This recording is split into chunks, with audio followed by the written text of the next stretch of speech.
അസ്സലാമു അലൈക്കും. എല്ലാവർക്കും സുഖമാണെന്ന് വിശ്വസിക്കുന്നു. അൽഹംദുലില്ലാ സുഖമാണ്. ചായയൊക്കെ കുടിച്ചിവിടെ ഇരിക്കുന്നു. വീടൊക്കെ ക്ലീൻ ചെയ്യുന്നു. ഉമ്മാക്ക് ഇന്നിപ്പോൾ ഡ്രസ്സ് ചെയ്യാൻ പോകണം. ഇന്നലെ ഇന്നും പണിയില്ല. ഇൻഷാ അല്ലാഹ് നാളെ കാണും. മക്കൾക്ക് ഇന്ന് സ്കൂളിൽ പഠിത്തമില്ല. മക്കളൊക്കെ സുഖമായിട്ടിരിക്കുന്നു. ചെറിയൊരു ജലദോഷത്തിൻ്റെ ആരംഭമുണ്ട് മുത്തുമോനും മിച്ചുമോനും. അവരൊരു വെയിലും കളയൂല. പിന്നെ സ്കൂളിൽ ഹോംവർക്ക് എഴുതി ടീച്ചർ ഇപ്പോൾ വിളിച്ച് ഹോംവർക്ക് എന്ത് മുത്തുമോൻ എഴുതിയിടാത്തേന്ന് ചോദിച്ച് ഞാൻ പറഞ്ഞു സ്കൂളൊക്കെ നിർത്തി മിസ്സേ, ഇനിയിപ്പം തൊഴിലുറപ്പിൻ്റെ കാർഡെങ്ങാനും എടുത്തേ പറ്റുള്ളൂ എന്ന് പറഞ്ഞ്. അപ്പം മിസ്സ് ചിരിക്കുന്നു. അവനിനി പഠിച്ചാൽ വയ്യ. ഞാൻ പറഞ്ഞൊരു കാര്യം ചെയ്യാം, നിങ്ങൾ രണ്ടുപേരും പണിക്ക് പോയി, മസ്റൂറ മാത്രം പണിക്കുക. അപ്പോഴാണ് അവർക്ക് വല്ല പോത്തിനെയോ കോഴിയോ മേടിച്ചു കൊടുത്താൽ മതി, അവർ നോക്കിയോളാന്ന്. അപ്പം പറഞ്ഞ അമ്മക്ക് ജോലിക്കാരായല്ലോ ഇടവും വല്ലതും നിന്ന് ചെയ്യാൻ. അപ്പോൾ ഒരാൾ പറയണു കോഴിയെ മേടിച്ചാൽ നമുക്ക് പഞ്ചായത്തിൽ ആ കോഴിക്കെല്ലാം കൊടുത്തേട്ടാ, കോഴിയെ മേടിച്ചാൽ ഞാൻ എൻ്റെ തലയിൽ അടിച്ചു കൊല്ലും. ഞാൻ പറഞ്ഞു കൊള്ളാം. ഞാൻ പറഞ്ഞു പോത്തിൻ്റെ നമ്മൾ വിലയൊത്തില്ല കേട്ടോ ആ പോത്തെ. അപ്പം നമ്മൾ കാട്ടുശ്ശേരി ചന്തയിൽ നിന്ന് തന്നെ മേടിക്കാമെന്ന് പ്ലാൻ ഇട്ടിരിക്കുകയാണ്. ഉപ്പാക്കും പനീരേത്. അപ്പോൾ ഇതൊന്നും ഓക്കെ ആയിട്ട് ഇൻഷാ അല്ലാഹ് ഇവിടെ തന്നെ അടുത്താണ് പോയി അവർ എന്നെ മൂക്കും കുത്തി കൊണ്ടുവന്ന് തരും. മറ്റേ പോത്ത് നമുക്ക് വിലയൊത്തില്ല. അത് 60 കിലോ പറഞ്ഞ പോത്ത് 60 കിലോ അടുപ്പിച്ചില്ല. അതുകൊണ്ട് നമുക്ക് ആ വിലയ്ക്ക് ഒതുങ്ങിയതല്ലേ നമുക്ക് മേടിക്കാൻ പറ്റും. ഇപ്പോഴത്തെ റേറ്റ് നല്ല കുറവാണ് പോത്തിന്, കാരണം വെള്ളമില്ല, ചൂട്. 2 മാസം കൂടെ കഴിയുമ്പോൾ കൂടും വില. ഞാൻ വിചാരിച്ചൊരു 10-17 ഒരു ഇത്തിരി വളർത്തി, അതായത് വലിയ പെരുന്നാളോടുകൂടി കൊടുക്കാൻ പറ്റുന്ന ഒരു പോത്തിനെ ഇൻഷാ അല്ലാഹ് മേടിക്കണം. പിന്നെ വീട് ഇപ്പോഴത്തെ ട്രെൻഡിങ് വീടാണ്. ഞാൻ മക്കളെ ഒരു കാര്യം പറഞ്ഞത്, എന്നെ സഹായിച്ചവർക്ക് ആർക്കും പ്രശ്നമില്ല. എൻ്റെ ബന്ധുക്കൾ ഒരാൾ ഒരു 10 രൂപ തന്നെന്ന് പറഞ്ഞാൽ ഈ വീടാവോ? നിങ്ങൾ പറ. ഇന്ന് 10,000 ആ ബാത്റൂമിൻ്റെ പണിയും ആ ഷീറ്റും ഇതെല്ലാം കൂടെ എടുത്ത പ്ലംബിങ്ങിൻ്റെ പണി മാത്രം എടുത്തത് 55 രൂപ. എന്തായാലാണ് സാധനമല്ല. ഇന്ന് 860 സ്ക്വയർ ഫീറ്റ് വീട് ഇത്രയ്ക്കും വലിയ വിനയാക്കിയ. അപ്പോൾ ഈ 2 വീടുമൊക്കെ വെക്കണവർക്ക് കൊള്ളാലോ. ഈ പഞ്ചായത്തിൽ നിന്നൊക്കെ ഈ സ്ക്വയർ ഫീറ്റ് ഇല്ലാത്ത 2 നില വീടായിട്ട് വെക്കും. എങ്കിൽ അതൊക്കെ കൊള്ളാലോ, നിങ്ങളെ മനസ്സൊക്കെ കൊള്ളാലോ. കള്ള വാർത്തകൾ പറഞ്ഞു പുറത്തു വിടുക, ജനങ്ങളെ മനസ്സിൽ അത് കുത്തി നിറപ്പിക്കുക, അൺസബ്സ്ക്രൈബ് ചെയ്യിപ്പിക്കുക. എന്തൊരിട്ടാനാണ് നിങ്ങൾക്ക് അന്യോൻ്റെ ഇതിനകത്ത്? കാരണം എന്ന് വെച്ചാൽ ഈ ഒരു വീട് എനിക്ക് വാടക കൊടുക്കാൻ നിവർത്തിയില്ല. 3 പൊടി മക്കൾ പൂട്ടിയിട്ടിട്ട് പണിക്ക് പോയി. അടിയും മക്കൾ തമ്മിൽ വരുമ്പോൾ മുറിവും കാര്യങ്ങളും ഒക്കെ ഏൽപ്പിച്ചിട്ട് പോകാൻ ആരുമില്ല, ചിലവിന് തരാൻ ആരുമില്ല. ഒരാൾ 500 രൂപ വീടിന് വേണ്ടി സഹായിച്ചെന്ന് വെച്ചോ, പിന്നെ നമുക്ക് അവരുടെ അടുത്ത് ചോദിക്കാൻ പറ്റുമോ? അൽഹംദുലില്ലാ അതിനകത്ത് നമുക്കൊരു പാക്കറ്റ് സിമൻറ്റ് എടുക്കാമായിരുന്നു. അങ്ങനെയൊക്കെ സഹായിച്ചു. 1.5 ലക്ഷം രൂപ എനിക്ക് വീടിന് വേണ്ടി സഹായിച്ചു. അത് ഞാൻ എൻ്റെ മാമച്ചീരിയെ കൊടുത്തു. ബാക്കി പണികളും കാര്യങ്ങളൊക്കെ അൽഹംദുലില്ലാ റാഹത്തായി. ഇവിടം വരെ എത്തി. അകംപണി പൂർത്തിയാക്കിയിട്ട് ചാടിയെങ്കിൽ വീടിനകത്ത് കയറി എന്തെന്നറിയാമോ? നമുക്ക് വാടക കൊടുക്കാൻ നിവർത്തിയില്ലാഞ്ഞിട്ടാണ്. എങ്കിൽ പിന്നെ എനിക്ക് ഇത്രയും കോടിക്കണക്കിന് പൈസ ഉണ്ടായിരുന്നെങ്കിൽ ഞാൻ 2 നില വീട് ഫുള്ള് പണിയൊക്കെ കഴിഞ്ഞ് അട്ടിപ്പൊളി ടൈലൊക്കെ ഇട്ടേ ഞാൻ കയറുള്ളായിരുന്നു. അൽഹംദുലില്ലാ. എന്നാലും നമുക്ക് തറയുടെ പണി നിൽക്കുന്ന നടക്കുക. ഞാൻ സിമൻറ്റ് ഇടാനാണ് മാമച്ചീരുടെ അടുത്ത് പറഞ്ഞത്. അപ്പോൾ മാമച്ചി പറഞ്ഞു മക്കളെ 2 റൂം നമുക്കിടാം, റൂമിൻ്റെ പണി ഇനി പിള്ളേരെയും കൊണ്ട് അങ്ങോട്ടും ഇങ്ങോട്ടും വരി. പിന്നെ നോക്കിയപ്പോഴാണ് ഉംറയ്ക്ക് പോയിട്ട് വന്നപ്പോൾ ഈ പണി നടത്തിയത്. ആ മനുഷ്യൻ്റെ അടുത്തൊക്കെ എനിക്ക് ഒരുപാട് കടപ്പാടുണ്ട്. ആ മനുഷ്യനൊക്കെ ഈ വീഡിയോ കാണുമ്പോൾ യൂട്യൂബിൽ നിന്ന് എനിക്ക് 1.5 ലക്ഷം രൂപയോളം കിട്ടി. ഈ തന്നോരെ എൻ്റെ കയ്യിൽ സകല എവിഡൻസും ഉണ്ട്. പിന്നെ മക്കൾക്ക് ഫുഡിന് വേണ്ടി വസ്ത്രമായിട്ടൊക്കെ സഹായിച്ചു.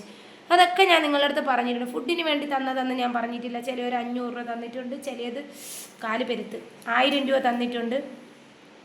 ഞാനൊരു കാര്യം ചോദിച്ചോട്ടെ, ഈ ഭർത്താവില്ലാത്ത സ്ത്രീ അല്ലെങ്കിൽ ഭർത്താവ് മരണപ്പെട്ട സ്ത്രീ അടിമക്കണ്ണാണ്?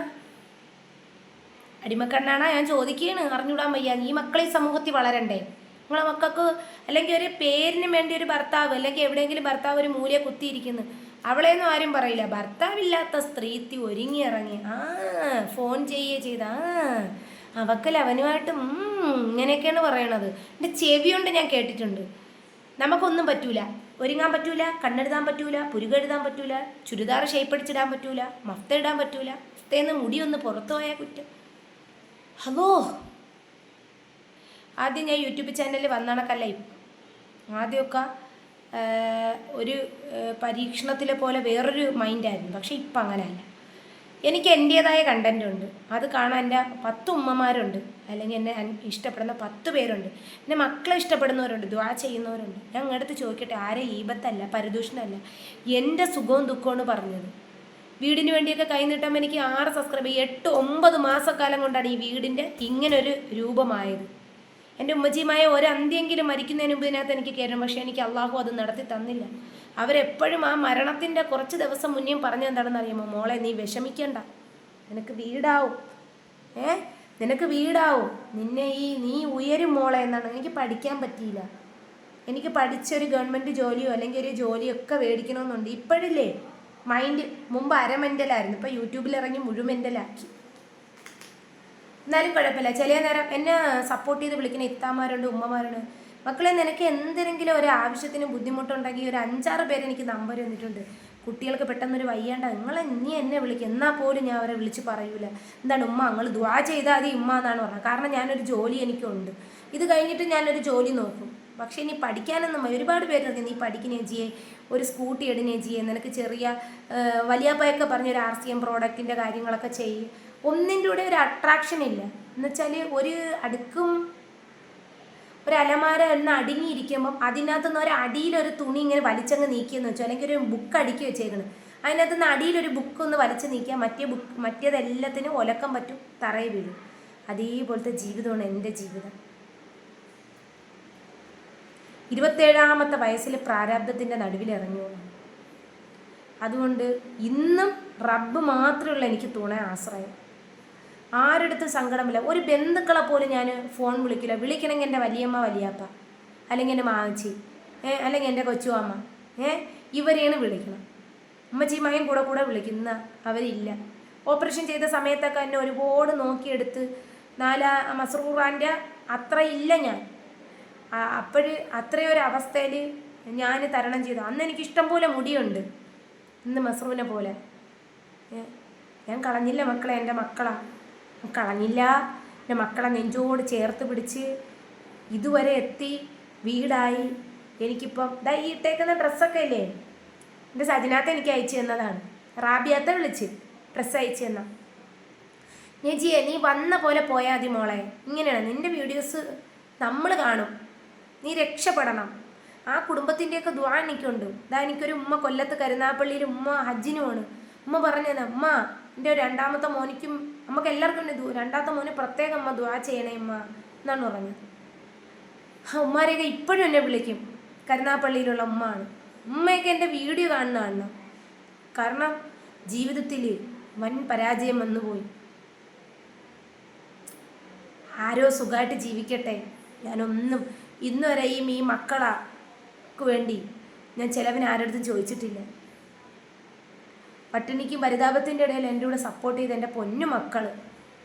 ഇന്ന് ഞാനൊരു 2 അടി അടിച്ചാലും 2 അടി കൊടുത്താലും ഞാൻ എൻ്റെ വസ്ത്രോടടുത്ത് പറയും, ഉമ്മച്ചീനെ പോലത്തെ ഒരു ജീവിതം ആവാതെ മക്കളെ ആരെ ആശ്രയിക്കാതെ. പിന്നെ അള്ളാൻ്റെ വേണ്ടുകയും വിധിയും കൂടെ വേണം. അല്ലാ,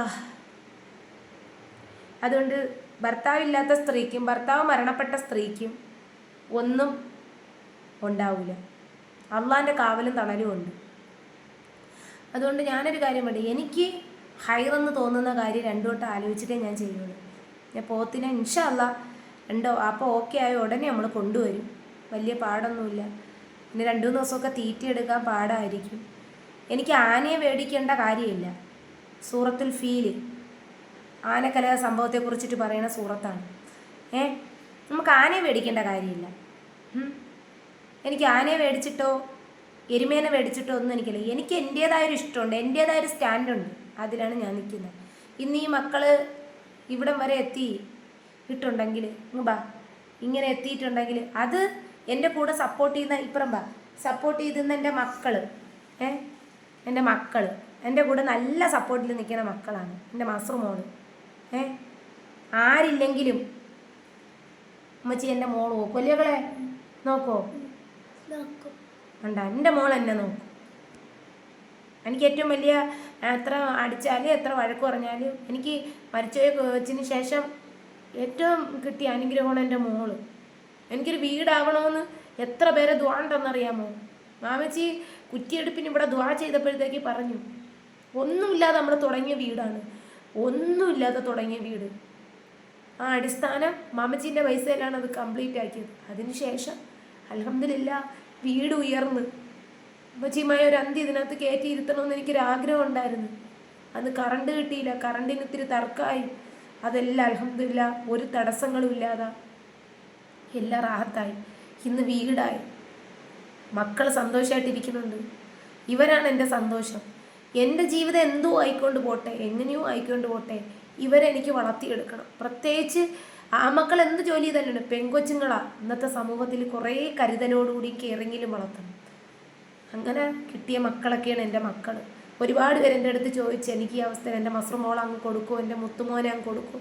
ഞാൻ കൊടുക്കുമോ? എൻ്റെ പെറ്റ മക്കളെ ആർക്കും കൊടുക്കൂല, ഞാൻ വളർത്തും. ഇതുവരെ ഞാൻ വളർത്തി. എൻ്റെ കൂടെ ഒരു ചെയ്യുന്നൊരു തറുതല പോലും എൻ്റെ കുട്ടി എൻ്റെ കൂടെ പറയൂല. ആമക്കൾ പറയും തിരിയൊക്കെ, എൻ്റെ മോൾ എൻ്റെ കൂടെ പറയൂല. ഞാൻ എത്ര പഠിക്കാൻ പറഞ്ഞാലും എത്ര ഇതായാലും അവൾ പഠിച്ചോളും. അവൾ ചെറുതിലേ ജോലി ചെയ്യുന്നവളാണ് വീട്ടിൽ, തൂപ്പായാലും എൻ്റെ കൂടെ എല്ലാത്തിലും. പക്ഷെ ഇപ്പം ഞാൻ ഒന്നും ചെയ്യിപ്പിക്കൂല. അൽഹംദുലില്ലാ ഇവിടം വരെ എത്തി. എല്ലാവർക്കും സലാം പറഞ്ഞോളൂ മക്കളെ. അസ്സലാമു അലൈക്കും. ഇതൊക്കെ ഉള്ളൂ മക്കളെ വിശേഷങ്ങൾ. അസ്സലാമു അലൈക്കും.